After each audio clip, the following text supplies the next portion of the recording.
welcome to episode 43 of The Checklist, brought to you by Secure Mac. I'm Ken Ray. I'm Nicholas Raba. And I'm Nicholas Tachek. Today, it's spam. Used to be a canned meat with a bad rap. Now, well, that's still out there. But there's a good chance that more people know spam, not as a sort of mystery meat, but as a daily annoyance. Mountains of junk mail that clog up your inbox and take up your time. It is estimated that over 14 billion, with a B, spam emails are sent every single day. And it's expanding. From mailboxes to comment boards, even to your voicemail. You've probably gotten pretty good at ignoring spam. So why does it keep coming? On today's checklist, a hard look at spam, how millions of junk emails flow, who's sending them, and what you can do about them. Items on the list: where does spam come from? Why do we even have to deal with it? A look at spam and the law, fighting back against the spammers, and finally, filters, blacklists, and anti-spam technology. So let's start with the very basics. What is spam and where does it come from? Two qualities make an email a spam email. First, it has to be unsolicited. Legitimate email lists ask you if you'd like to sign up. They also give you a way to unsubscribe. If you end up on an email list that you didn't sign up for and there's no way to opt out, that's spam. Second, spam comes in a form of bulk emails. If you're the only person getting the message, it's not spam. If you're one of tens of thousands of people getting the message, that's a different story. Most spammers, maybe even all spammers, also hide who they actually are by spoofing their email address or using other methods to hide the sender's true identity. Overall, though, unsolicited email going out to hundreds or thousands or tens of thousands of people, almost always with commercial purposes, that's the basic definition of spam. As for why we call it spam, well, it didn't used to be a problem. It may have been annoying, but it affected very few people. It's thought that the first spam message was sent out to several hundred users of the ARPANET way back in 1978. It was probably a mistake. As for when we started calling it spam, it's tough to say. Using spam to describe unsolicited electronic messages popped up in the late 1980s or early 1990s. While it's unclear where those messages started showing up, users started calling it spam as a reference to the Monty Python sketch involving, you guessed it, spam. Yeah, people have to know that skit, right? For people who don't, and I'm so sorry if you don't because you've missed a lot of great comedy, but the sketch basically involves a restaurant where you can order anything, but it has to come with spam, or you can't order anything without spam. Morning. Morning. What you got then? Spam, egg, spam, spam, bacon and spam. Spam, spam, spam, egg and spam. Spam, spam, spam, spam, spam, spam, baked beans, spam, spam, spam and spam. Oh, lobster thermidor, crevettes with Mornay sauce, garnished with truffle pate brandy and a fried egg on top and spam. So the waitress in the sketch offers like spam, bacon, eggs, and spam. Kind of like if you're going down an email list, right? It might read spam, important email, spam, note from my bank, spam, and spam. Which is like, that's actually kind of, it's funny to think about it in those terms because until you guys actually spelled that out here, I knew that spam was kind of useless, but it never occurred to me that it came from, the Monty Python guys going spam, bacon, eggs, and spam. I'm going to turn that into my ringtone right there. So those first spam messages may well have been accidental, but it didn't take long for people to figure out ways to use spam to try to make money. That takes spam from being mildly annoying to being a real problem. Now, not a day goes by without billions of spam emails hitting inboxes worldwide. The number of email accounts affected by spam is too big to count, yet the number of spammers is small by comparison. Only a handful of people are responsible for this digital mess. As communication changes, so does our definition of spam. There's still way too much spam emails, of course, but today unsolicited messages are hitting us from all sides. We get spam text messages on our phone, we get spam phone calls, and the spam phone calls, they fooled me once or twice. They start off, "Hello?" I go, "Hi. Can you hear me now?" "Yeah." "Hi, my name is..." "Oh, I've just been played." Well, we also get spam voicemails. Even if our phones don't ring, ringless calls, they're a new way for advertisers to leave you a voicemail without giving you the chance to decline or hang up on a call. We're not going to hit all of that today, though. Today, we're going to focus on just the email part. Okay, so that's how spam started, and there are all these other annoying things that we're not hitting today. Tell me what we are dealing with today. Like, why all of these years later am I still getting these ridiculous emails? Because it works. We said earlier that spammers started spamming to make money. For some spammers, with the right infrastructure in place, it's remarkably easy to generate revenue. I mean, think about it. How much does it cost you to send an email? Technically nothing. I mean, sure, you're paying your ISP for an internet connection, you're paying for electricity for your computer, but actually sending an email basically costs you nothing. Same goes for the spammer. The ISP paying for the bandwidth and the person paying the ISP to receive a spammer's messages pay most of the cost. So one of the real reasons spam exists is because it's cheap and easy to create. Blasting out 50,000 emails is about as easy for a spammer as sending out 5. They can reach a ton of people. And if the spammers have good email addresses, proven email addresses, shady advertisers with less than reputable products to sell, they'll pay spammers a lot to spam their lists. Now, if you're talking about spam that's trying to sell you something, you're more than likely talking about pharmaceuticals. Not illegal drugs necessarily. These might be medications that someone is too embarrassed to talk to their doctor about, or it might be something they don't have a chance of getting a prescription for, like pain meds. These online pharmacies are often based overseas and run as fly-by-night operations that offer little to no protection to the consumer. Not all spam is about selling, though. There's also phishing spam, used by identity thieves and financial scammers. While some advertising spam is legal, these other types of spam are obviously not. We've all heard jokes about the Nigerian prince who wants to offer you a huge sum of money in exchange for you performing some financial transaction. You got that too. Yeah, I've gotten lots of those over the years. They pretend to be royalty or UN officials or some other high muckety muck, and all of them offer lots of money in return for your help.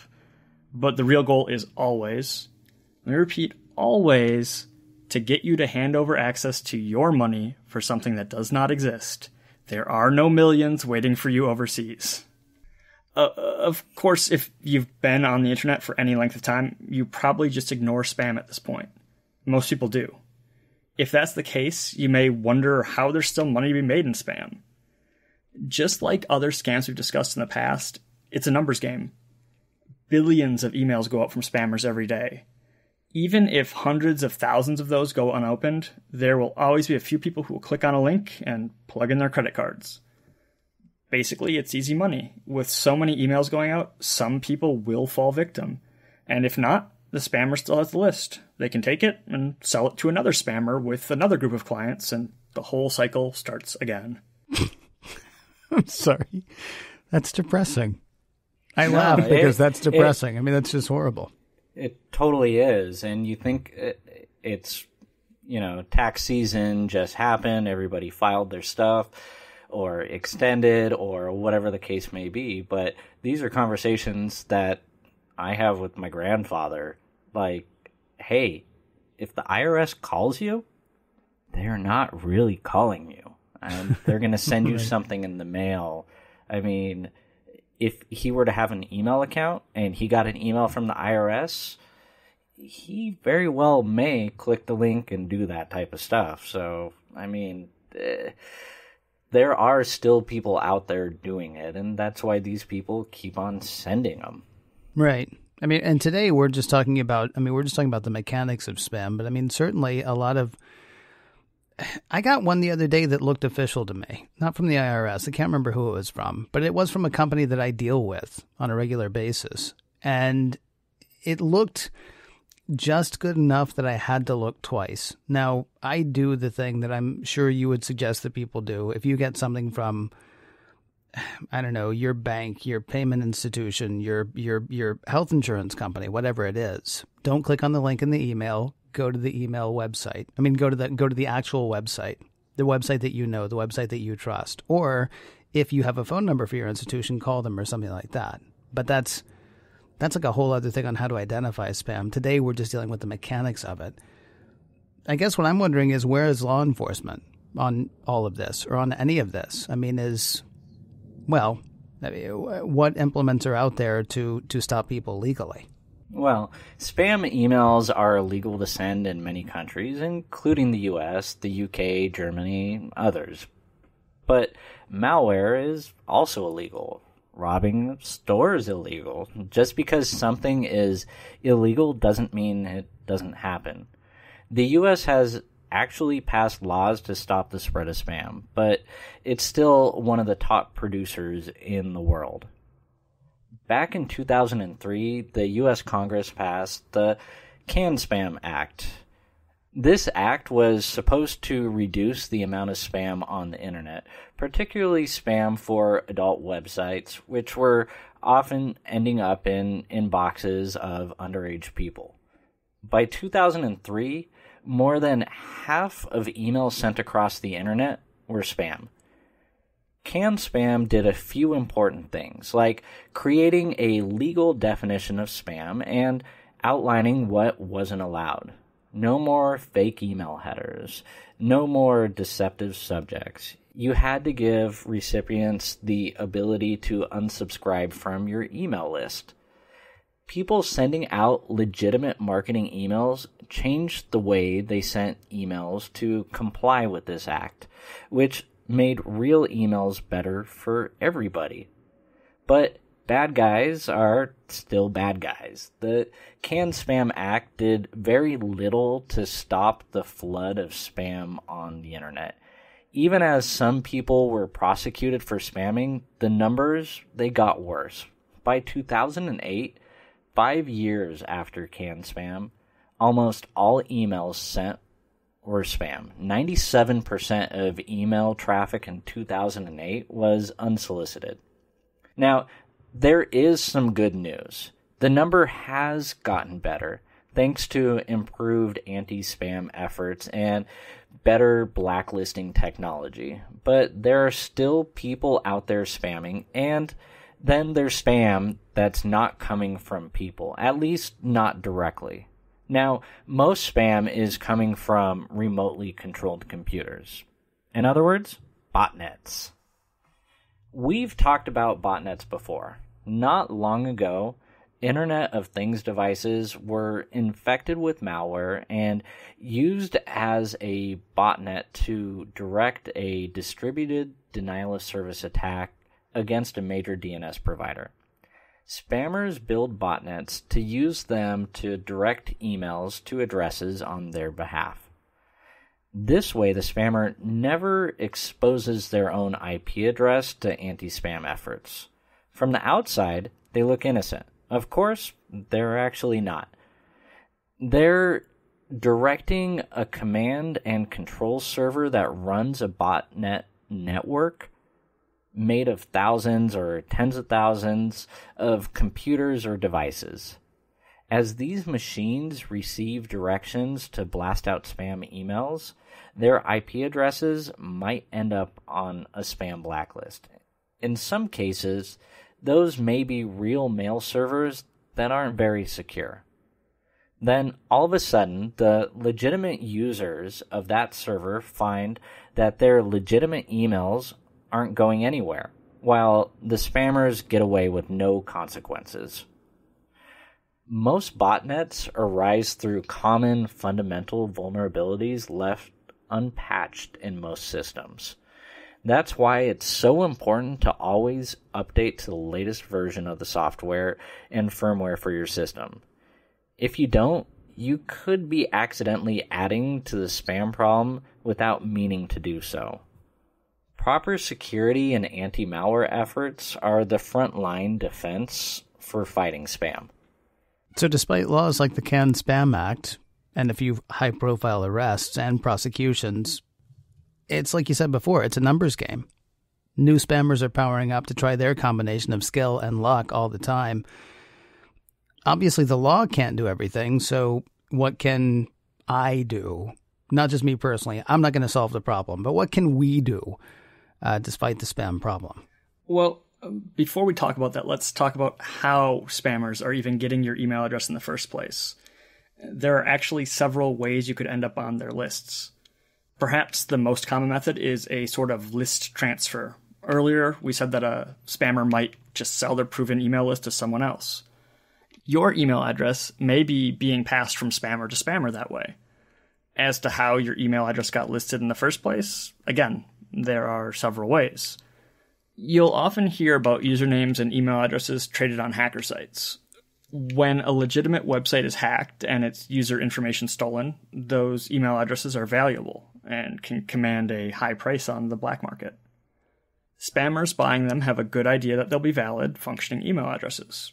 Think about it. A lot of times when you sign up on a website, you have to verify your email address. For spammers, that means more chances to make money off of spam recipients because it's legitimate emails. Wait. So I sign up on a website.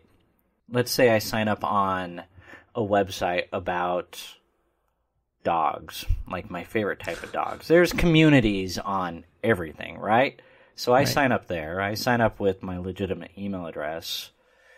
If a hacker were to gain access to that community or website and then steal that database of users, then I may potentially start receiving really marketed spam for dogs or dog food or anything else. Now I'm starting to think about some of the spam I'm receiving and some of these websites I've signed up for. I'm sure some of it's targeted to an extent. I also know that you'll probably get just normal spam and those, hey, I'm a prince in Egypt and I have money for you emails. Oh man, I'm talking about like doghouse spam. I'm talking about every dog collars, Internet of Things, tracking devices, all this stuff. I mean, there's so many different sites and communities, and think about it from the aspect of I receive emails from people, like we've talked about, saying I have business-to-business emails for people who are interested in Apple products.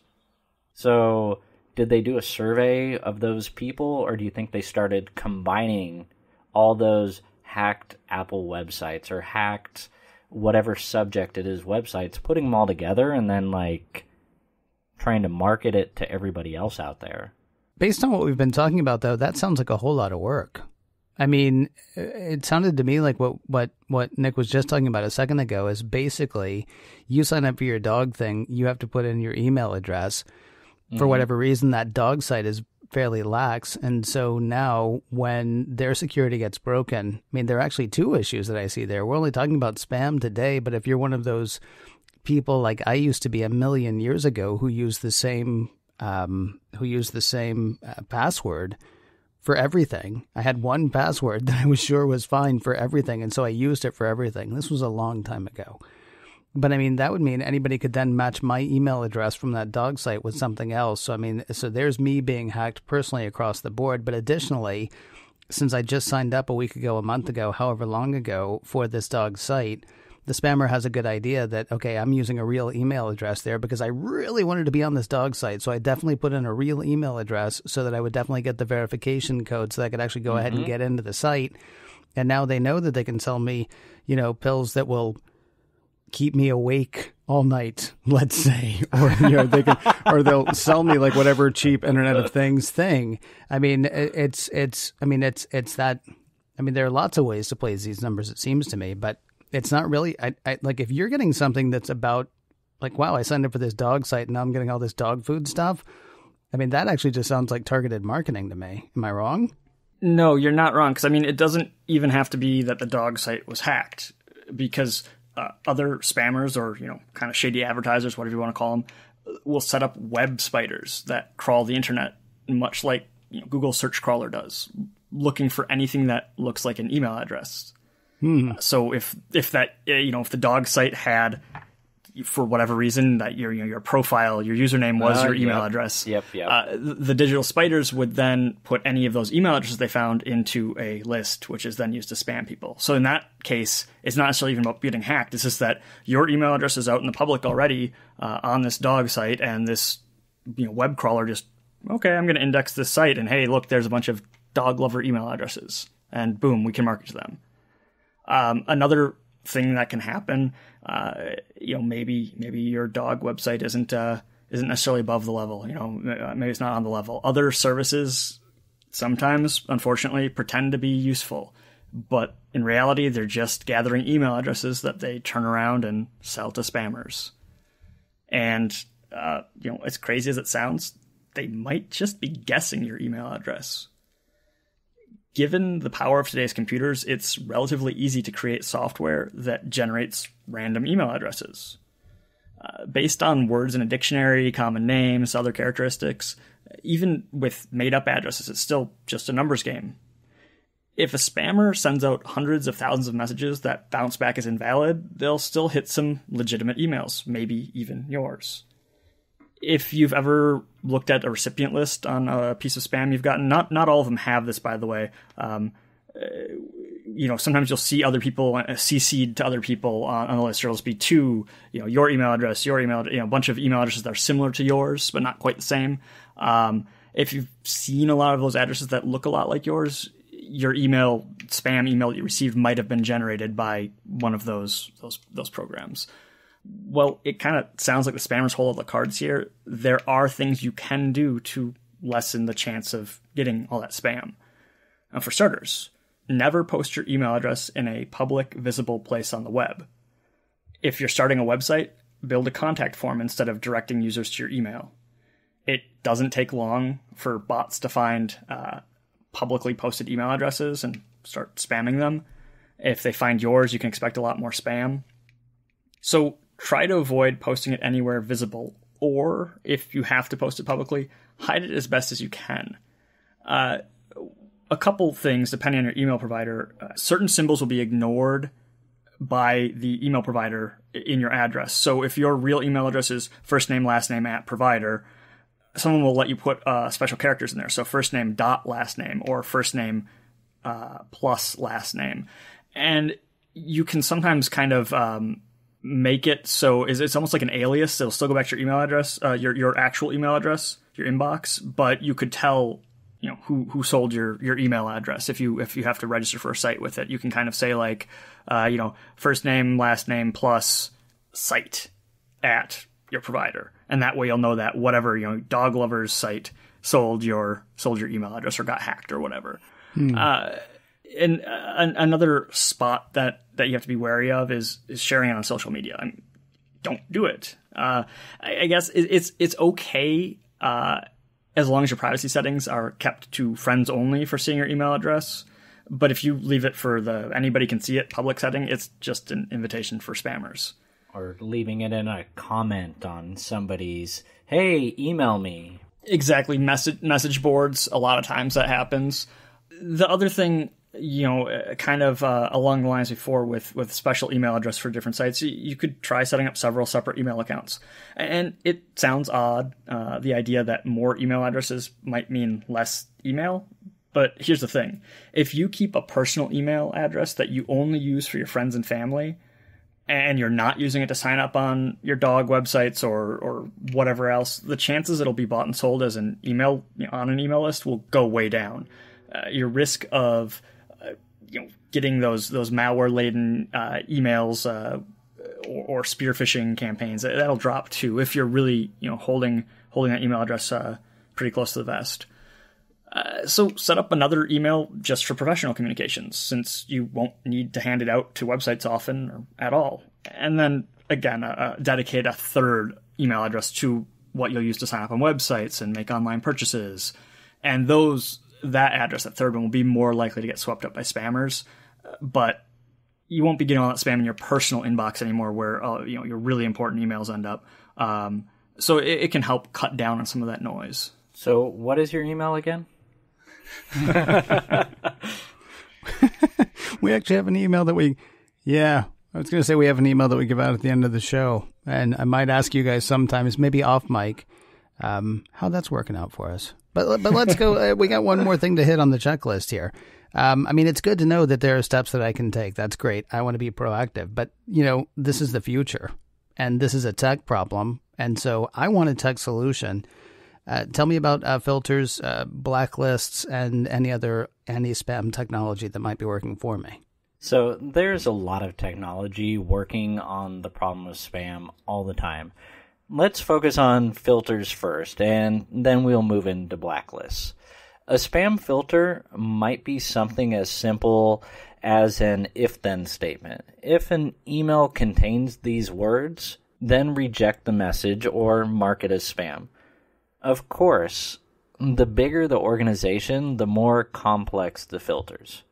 Filters used by Google, for example, use complicated algorithms to identify spam. They also rely on user reports of spam to train their algorithm to detect the spam. They do this by looking for common traits between emails, including the senders, the number of recipients, and the format and the content itself. That's why spam looks so weird. Misspelled words, random strings of text or characters. These are all attempts to fool spam detection algorithms and convince them they are a legitimate email. By examining millions of spam emails, the creators of these algorithms can detect and identify most spam before it reaches your inbox.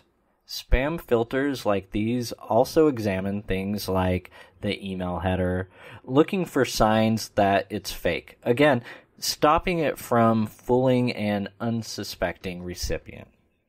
These algorithms are getting stronger all the time, thanks in part to advances in cloud computing. As users submit more spam reports, these filters learn which misspellings spammers use most often. It's also easy for an algorithm to flag content coming from an unknown sender with suspicious attachments. Now let's take a look at blacklists, where filters are made to let real emails in and keep spam out. A blacklist is more like a bouncer. It's built to turn away every email coming from certain sources.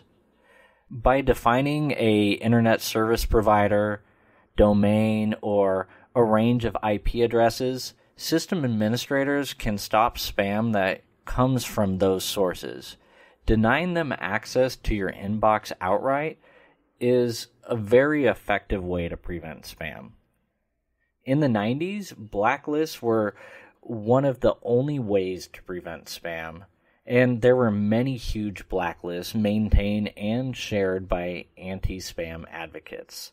The problem is, they could go a little too far.